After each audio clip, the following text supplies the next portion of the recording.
সকলো ভক্তপ্ৰাণ ৰাইজক আজি বিশেষ এটা কথা জনাম বুলি এই ভিডিঅ'টো আমি কৰিবলগীয়া হ'ল। আপোনালোকে জানে যে বিভিন্ন সময়ত বিভিন্নজনে অগ্নিনাভ মন্দিৰৰ নামত কিছুমান বিতৰ্কমূলক মন্তব্য দিয়ে আৰু আমি সেই মন্তব্যবিলাক যেতিয়া আমি পাওঁ তেতিয়া আমি নিজে আচৰিত হৈ যাওঁ।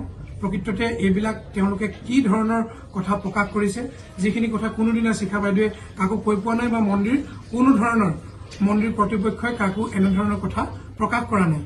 শেহতীয়াকৈ আমি ইয়াৰ ওপৰত কঠোৰ ব্যৱস্থা গ্ৰহণ কৰিবৰ কাৰণেও আগবাঢ়িছো, আপোনালোকক জনাইছো।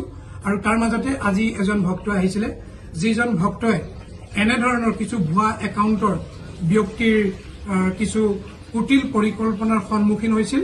কিন্তু সেইগৰাকী এগৰাকী সমাজৰ আগশাৰী তথা তেখেতে নিজক বুজি পায়, গোটেই কথা বতৰা বুজি পোৱাৰ কাৰণে তেখেতক ঠগিব নোৱাৰিলে।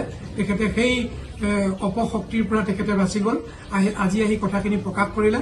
আৰু আপোনালোকে শুনকচোন তেখেতৰ মুখেৰে তেখেতে কি ক'ব বিচাৰে, কেনেধৰণৰ কথাই তেখেতক মানে টকা পইচা বিচাৰিছিলে, কি বিচাৰিছিলে আপোনালোকে এবাৰ শুনক। আপুনি কৈ যাওক।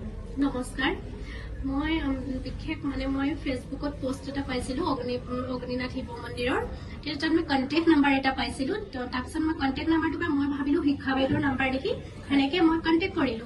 কণ্টেক্ট কৰাৰ পিছত তেওঁ ক'লে মই দেৱৰাজ তাঁতী, মানুহজনৰ নাম ক'লে যে দেৱৰাজ তাঁতী। তাৰপিছত মই মোৰ কিবা প্ৰব্লেম এটা আছিলে ক'লো, কৈ দিয়াৰ পিছত ক'লে যে বাবাৰ নামত ইয়াত মন্দিৰ বনাই আছে, মন্দিৰ বনোৱাৰ কাৰণে কিবা এটা আপুনি দিব লাগিব। মই ক'লো নিশ্চয়, মই যিমান পাৰিম দিম। তাৰপিছত মই অনলাইন পেমেণ্ট কৰি দিলো।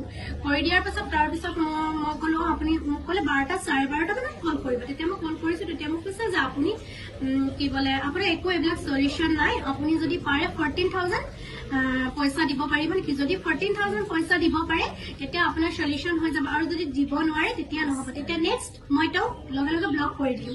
মোৰ নাম্বাৰটোৰ পৰা মই তেওঁক ব্লক কৰিছো। আৰু নেক্সট মই কৈছো যে এনেকুৱা ননচেন্স কথা মোৰ আগত পাতিব নাহিব, আপুনি কি বুলি ভাবিছে মই নিজে এটা টিচাৰ হওঁ বুলি কৈ দিয়াৰ তাৰপিছত তেওঁ লগে লগে মোৰ কলটো কাটি বুলি কৈছিলে। আৰু মোৰ কথা ক'লত কি বুলি মই তাৰপিছত নেক্সট ক'লো যে ঠিক আছে আপোনাৰ কথাখিনি মই শুনিলো, এতিয়া আমাৰ বাঁ ভাগৰ শিখা বাইদেউৰ নাম্বাৰটো অকণমান মোক দিব পাৰিব নেকি, এনেকে ক'লো। তেতিয়া কৈছে শিখা বাইদেউ টিকা বাইদেউ এইবিলাক আমি চিনো, শিখা বাইদেউ ক'ৰ পৰা আহিছে এইবিলাকতো আমি নিজেই কৰো, সেনেকে ক'লে। এতিয়া কথা হ'ল আমি সমূহ ভক্তপ্ৰাণ ৰাইজক জনাও, আমি কোনোদিন কাকো ফৰ্চ নকৰো ইমান টকা দিয়ক সিমান টকা দিয়ক। কেৱল মাত্ৰ আমাৰ শৰাই অৰিহণা 500 টকা দিয়া হয়, সেইটো সকলোৱে জানে। তাৰ ভিতৰতে মই এটা কথা কওঁ যে অগ্নিনাভ শিৱ মন্দিৰ তৰফৰ পৰা কোনোদিনাই কোনো ভক্তপ্ৰাণ ৰাইজক কোনোদিনাই নকয় যে আপুনি শৰাই দিয়ক, আপুনি শৰাইৰ কাৰণে অৰিহণা দিয়ক বা কোনো ক্ষেত্ৰত আপুনি টকা পইচা দিয়ক। যদিও মন্দিৰৰ কাম বহুত কম সময়ত আৰম্ভ হ'ব, কোনো ভক্তক কিন্তু এটকাও কেতিয়াও আমি দিবলৈ পোৱা নাই।